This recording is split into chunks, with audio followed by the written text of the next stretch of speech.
पूरनपुर पीलीभीत से जहां पूरनपुर पहुंचे डीएम और एसपी ने पहले तो समुदाय स्वास्थ्य का निरीक्षण किया, उसके बाद शहर में घूमकर लॉकडाउन का जायजा लिया। साथ ही मंडी समेत में लगे गेहूं खरीद क्रय केंद्र का निरीक्षण किया।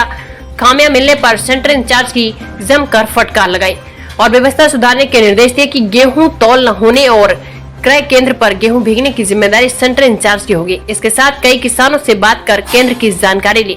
पूरनपुर पीलीभीत से हिकमत शाह की रिपोर्ट। किसान का नुकसान नहीं होना चाहिए, पाल रखें जिसका नीचे तुरंत उसको डाल दें। देखो सही तो लिया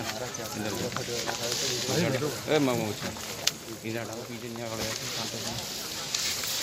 पिछले 3 दिन से जो मूसलाधार बारिश हो रही है उसकी वजह से जल प्रवाह बढ़ने की वजह से ये पॉन्टून पुल जो बना हुआ था, जो शारदा पार के इलाकों को जोड़ता था, वो बह गया है। हमारी PWD के इंजीनियर तो पूरी टीम लगातार मौके पे बनी हुई है और पूरा प्रयास करा जा रहा है कि जितनी जल्दी हो सके, अब आज जैसे बारिश रुक गई है, धूप भी निकली है, इसलिए पूरा प्रयास करा जा रहा है कि उसको वापस रिस्टोर करा जाए, जिससे जो आवागमन बाधित हुआ है वो वापस रिस्टोर नॉर्मल हो सके।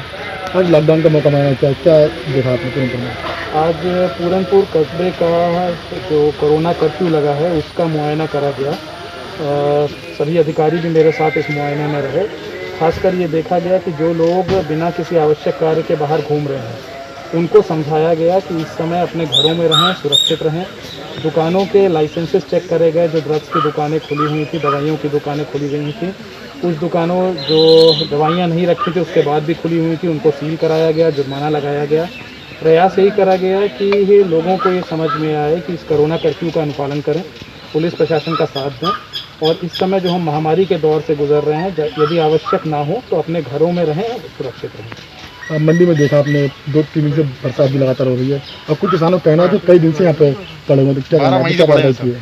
आज पूरनपुर मंडी में भी आके इस बात का जायज़ा लिया गया, क्योंकि पिछले 2 दिन से बरसात हो रही थी, कि हमारे किसान भाइयों का नुकसान नहीं होना चाहिए। अगर वो किसान यहाँ पे है, अपना गेहूँ ले आया है और वो सेंटर इंचार्ज की लापरवाही की वजह से गीला होता है या ख़राब होता है, तो पूरी तरह से सेंटर इंचार्ज उसके लिए जवाबदेह होंगे है। उनके ऊपर उन्हीं से वो वसूली करा के किसान भाइयों का नुकसान नहीं होने दिया जाएगा। ये चीज़ न केवल पूरनपुर मंडी में बल्कि पीलीभीत और बीसलपुर मंडी में भी दिखाई जा रही है। आज तीनों मंडियों में सभी SDM से लगातार ये देख रहे हैं कि पिछले 2 दिनों में किसी किसान भाई का बारिश की वजह से नुकसान तो नहीं हुआ है, गेहूं जो पड़ा है, क्योंकि ये पहले से निर्देश विभाग को दिए गए थे कि तिरपाल की व्यवस्था रखें और यदि बारिश होती है तो तिरपाल से उनको ढक जाना चाहिए। और कहीं पे भी अगर इस तरह की लापरवाही सामने आएगी तीनों मंडियों में तो उन सेंटर इंचार्जेस के विरुद्ध कार्रवाई भी होगी और किसान भाई का नुकसान नहीं होने देंगे। उनके गेहूँ को हम लोग तुड़वा के है उनको पूरा उसका दाम दिलाएंगे। तो सर, सरकार का जो गेहूँ है वो भीग गया है कई मंडियों में, उसका सर क्या? उसी के लिए जैसे मैंने कहा कि जो भी गेहूँ भीगा है उसके लिए जो उत्तरदायी व्यक्ति होगा उसके हम लोग उसके खिलाफ कार्रवाई